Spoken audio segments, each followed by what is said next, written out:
Hi there and welcome back to my series, How to Meet Investors. I am Jonathan Mills Patrick and this is our fifth and final way to meet investors in this series. I hope you have enjoyed it so far and are starting to put some of these suggestions to use for you.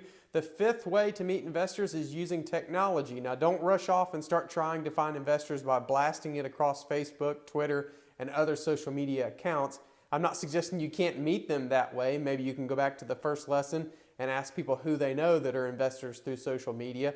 But when I talk about using technology, what I'm actually talking about is using investor websites. Some of the more popular ones are AngelsList. You can find them.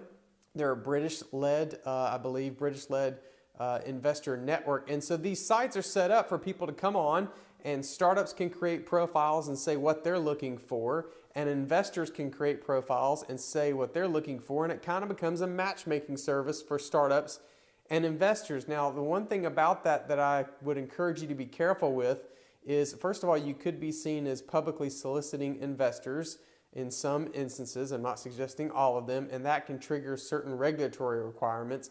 But then also, it's just, when you're trying to find investors this way, the thing you need to be careful about is, in these instances, I think a lot of startups are starting to just look for capital. They're not vetting out the investor themselves, their personality. And if you can't meet this investor in person, then it becomes real hard to figure out how well you're going to work together. So if you're going to use technology to meet investors, hopefully you can do it in such a way that you can meet this investor face to face at least once before you go into business together and make sure they're the type person you want to do business with. Again, it's not just about capital, it's about other things investors bring to the table. So if you're going to use technology, try and get face to face. At the very least, do a video conference and use technology that way.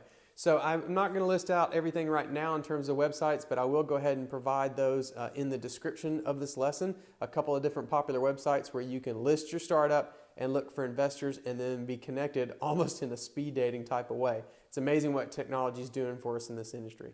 I appreciate it very much. Thanks for spending the time with me again today. Look forward to seeing you again. Take care. Thanks a lot.